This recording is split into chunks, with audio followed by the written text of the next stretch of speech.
কাঠ আছে, তাই মালিক সরাই দিচ্ছে। সাইডে কাঠ আছে, যেহেতু খালে পড়বে সরাই দিচ্ছে। আর উপরের জমিতে দেখো পেঁপে লাগানো, গাছে পেঁপে হয়েছে। এপাশে কুদরি লাগানো আছে। মাঝে একদিনকে একজন কমেন্ট করেছিল যে ওই জিনিসগুলো কি, ওইগুলো হচ্ছে অ্যাকচুয়ালি পাট।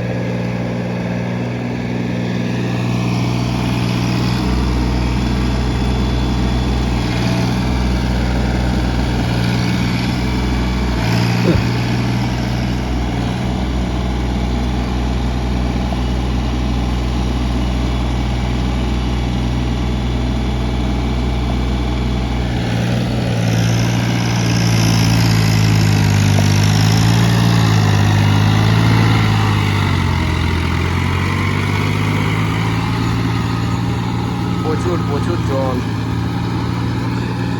জমিটায় প্রচুর জল। অবস্থা দেখো কত, তাহলে বুঝতে পারবা।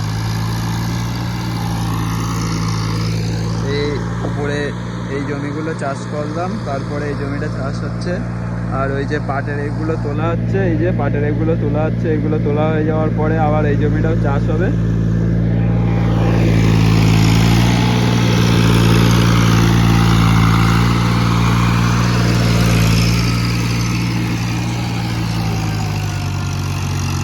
তাহলে দুখানা টানা নতুন লাগানো দুটোই ভেঙে গিয়েছিল। অ্যাকচুয়ালি জিভো গাড়িগুলো ভালো, কিন্তু আমি একটা জিনিস বলতে চাই যে ছোটো গাড়ি হতে পারে, প্রচুর শক্তি আছে গাড়িতে। আরেকটা খারাপ দিক হচ্ছে এই যে রুটারের টানা দেওয়া থাকে, এই টানাগুলো ভালো না, টানার এই নাটটাই কমজোরি। তুলতে গিয়ে যদি ফাল একটু আপ ডাউন হয় তাহলে এই টানা ভেঙে যাচ্ছে। আমি বলবো কোম্পানির একটাই উদ্দেশ্য, এই ভিডিওটা কোম্পানির কাছে পাঠাবে, একটাই কথা বলতে চাই, যেন কোম্পানি এই জিনিসটা নিয়ে একটু মানে যাচাই করে দেখে।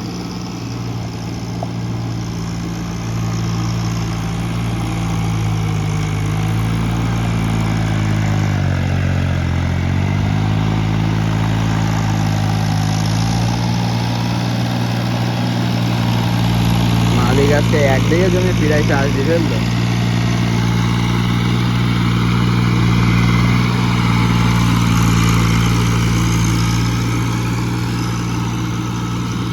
অনেকে ছোট গাড়ি নিয়ে ফাও কথা বলে যে 20 মিনিট টাইম লাগে 1 বিঘে জমি চাষ করতে। বাস্তব কথা বল দিচ্ছি, একটু ভালো করে যদি চাষ করতে যাও একটা জমি, আর তোমার নতুন নতুন মার্কেটে উঠতে গেলে একটু ভালো করেই চাষ করতে হবে। তা অন্তত 40-45 মিনিটের কেস এই ছোট গাড়ি নিয়ে 1 বিঘে জমি চাষ করা।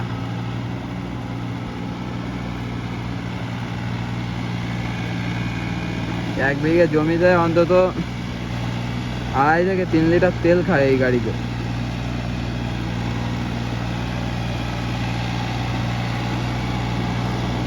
কারণ ঘন্টারই ব্যাপার, ঘন্টায় প্রায় ঘন্টায় 3 লিটার তেল খায়।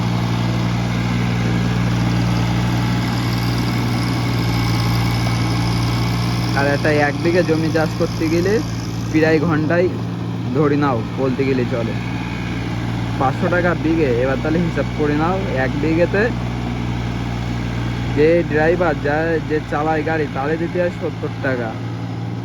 আর সেখানে যদি আমি সাপোজ হচ্ছে 3 লিটারও তেল যায়, 3 লিটার তেলের দাম 330 টাকা, আর এদিকে 70, এই গেল 400 টাকা। মালিকের থেকে 100 টাকা 1 বিঘে জমি চাষ করার পরে। আর তারপরে যদি ড্যামারেজ যায় গাড়ির, এই যেমন